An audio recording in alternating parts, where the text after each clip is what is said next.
महादेव जी प्रसन्न हो जाएंगे। ऐसा नहीं। जैसे भगवान श्री राम कहते, शिवद्रोही मम दास कहावा, सो नर मोहि सपने उन्हें भावा। अगर कोई भगवान शंकर की निंदा करे और हरि की उपासना करे तो प्रभु हरि को अच्छा नहीं लगता। ऐसे कोई शंकर जी की उपासना करे और हरि की अवहेलना करे तो काकभूषण चरित्र पढ़ के देख लीजिए। शंकर जी ने ही श्राप दे दिया, उन्हीं का मंत्र जप रहे थे, उन्हीं के मंदिर में थे। नीच गुरुदेव पधारे और तू खड़ा नहीं हुआ, जा 10,000 योनि अजगर की प्राप्त कर। भगवान शंकर ने दंड दे दिया। तो भगवान शंकर और भगवान श्री हरि ये परस्पर कहने को दो हैं, एक ही है। तो अगर हम राम कृष्ण हरि नाम सुनाते हैं या राधे श्याम नाम सुनाते हैं तो शिव भगवान बहुत जल्दी प्रसन्न हो जाएंगे। जैसे उदाहरण भी तो होना चाहिए ना, कैसे कैसे आप कह रहे हैं। मार्कंडेय जी भगवान श्री हरि की आराधना कर रहे थे, हरि ध्यान, हरि चिंतन, हरि भजन में मग्न थे। महादेव जी अंबा सहित नंदिकेश्वर में सवार होकर के वहां नजदीक, अब इतने ध्यानस्थ थे कि उन्होंने आंख ही नहीं खोला। फिर महादेव जी ने अंदर का उनका ध्यान बदला और अंदर पहुंचे महादेव अंबा अंबा सहित। क्योंकि जो ध्यान हो रहा था हटा, दूसरा ध्यान आया ना, आंख खोला, सामने देखा, जो ध्यान में थे वही सामने खड़ा। तो उन्होंने कहा, जो भगवान श्री हरि की ऐसी अनन्य भक्ति करता है, मैं अपनी तरफ से उस पर विशेष कृपा करता हूँ। जैसे प्रचेताओं का चरित्र पढ़ के देखना, सरोवर से भगवान महादेव जी प्रकट होकर उनको उपदेश किया।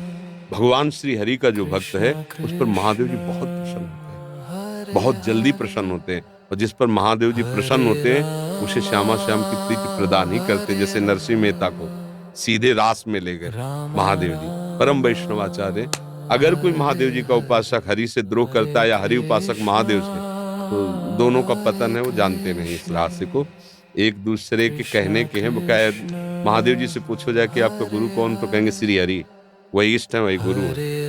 और अगर श्री हरि से पूछो तो कहेंगे महादेव जी। ये देखो ना, राम अवतार में देखो, भगवान शंकर की आराधना कदम कदम पे भगवान श्री राम कर रहे हैं। पुल बांधने जा रहे तो रामेश्वर की स्थापना, और कदम कदम पे हनुमान जी, शिव ही है ना, 11वें रुद्र का अवतार, उनकी चरण सेवा।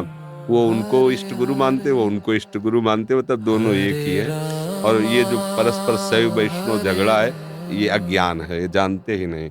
देखो कितने बड़े वैष्णवाचार्य होकर चरणामृत हरि का धारण करते हैं। गंगा जी क्या है, चरणामृत ही तो है ना। तो अब ऐसा कि हम हरि नाम जब पे महादेव जी नाराज हुए, तुम हमारे भगत हो, तुम हमारा नाम नहीं, ऐसा ले। वो जब प्रसन्न होते तो यही देते हैं, आप क्या आराधना करें वो आप जाने, पर हमारा जीवन तो उन्हीं के चरणारविंद में अनन्य। संन्यास वही, भेष वही, उद्देश्य विरक्त। उन्होंने हमको वृंदावन दिया, प्यारी जो की उपासना दी, उन्हीं का सारा खेल है। हम तो जानते भी नहीं थे क्या है वृंदावन, क्या है श्यामा से, बिल्कुल नहीं, परिचय ही नहीं। काशी में घाटों पे रहना, उन्हीं क्या है।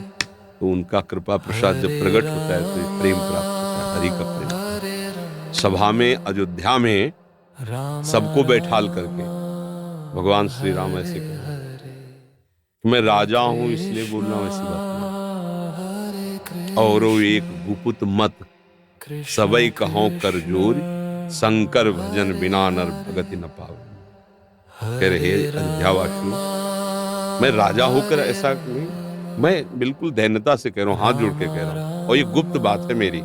कोई भगवान शंकर का द्रोह करे तो कभी मुझे सुहा नहीं सकता, कभी नहीं। शिवद्रोही मम दास कहावा, सो नर मोहि सपने नहीं भावा। भगवान शिव की कृपा से ही मेरी प्रेम लक्षण भक्ति उदय।